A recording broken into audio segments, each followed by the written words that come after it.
Hey, what's going on? Jeff Ratcliffe here. This year, 2019 fantasy football, I don't think there's any debate on the number one quarterback. It's Patrick Mahomes. You know it. I know it. My grandmom knows it. But the number two fantasy quarterback, I think, is certainly up for debate this year. So let's talk about that. And you know, in the past, us industry folks in the fantasy industry, we always say wait at quarterback. But what I've seen over the last couple of years is home leagues have kind of caught up to this mentality. You're not getting all these quarterbacks going in the first round in your home leagues any longer. So there is the chance you might be able to get some value at the position. I still don't want to draft them early, and I'll talk about when a little bit later on in the video. But you can get value this year if the right quarterback falls. So who are the candidates to be the number two quarterback after Patrick Mahomes? Obviously, Aaron Rodgers is always going to be in the mix. Now, last year, it was a down season. I mean, 25 touchdown passes, which is low, certainly for Rodgers. A sputtering offense, the end of the Mike McCarthy regime. But let's face it, we know he has elite potential. We've seen it before. He has Devontae Adams at his disposal, and Matt LaFleur, we don't really know what this is going to mean for the Packers offense, but it could potentially be exciting. So Aaron Rodgers, definitely in the mix. But of course, we got to talk about Matt Ryan as well. You know, if it wasn't for Patrick Mahomes, we would have been talking a lot more about what Matt Ryan did last year. This guy went for over 4,900 yards, 35 touchdown passes. Those are absolutely monster numbers. Now, they pale in comparison to what Mahomes did, but let's not overlook Matt Ryan. Let's also not overlook the situation when you have Julio Jones, when you have Calvin Ridley, when you have stability in guys like Mo Sanu and Austin Hooper. This is a good situation for Matt Ryan to continue to put up numbers. How about Andrew Luck? This time last year, Andrew Luck, we had no idea. It was the ultimate question mark. Could he return to form? Was he ever going to throw a football again? We honestly didn't know at one point last year.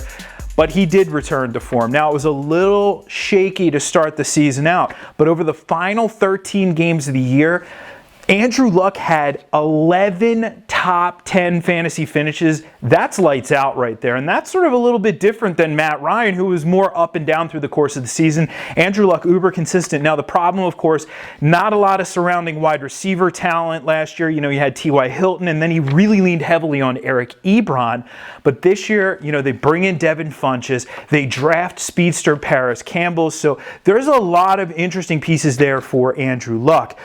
Deshaun Watson also has to be in the mix. Now, last year, there was a lot of hype for Watson based on what he did in his rookie season, breakout rookie year, but it was really only over a few games that he had that production.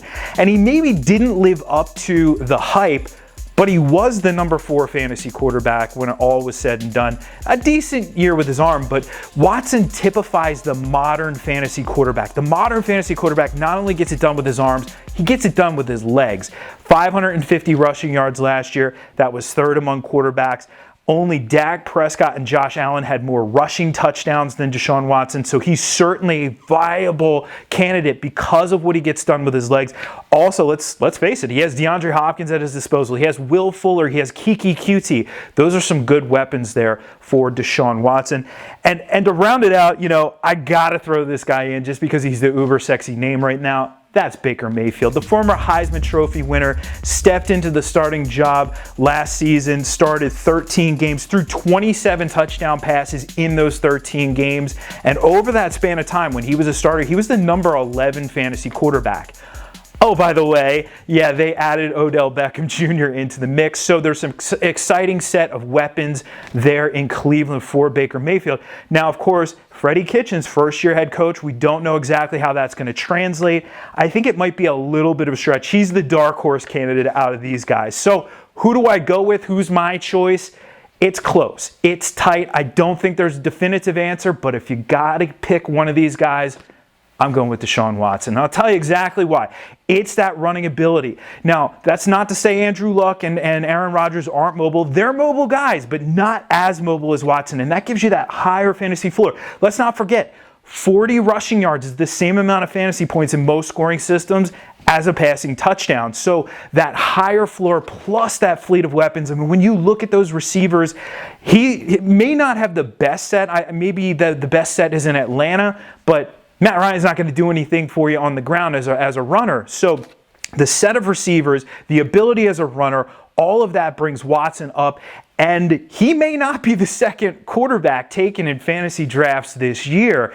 You might see Aaron Rodgers go ahead of him, Andrew Luck go ahead of him, maybe Baker Mayfield go ahead of him, which means there's opportunity in your fantasy drafts to grab some value with Deshaun Watson. I have him as the number 2 fantasy quarterback, and he might not get drafted that way. If you want to see the rest of our rankings at the quarterback position and all the positions, go check them out over at ProFootballFocus.com.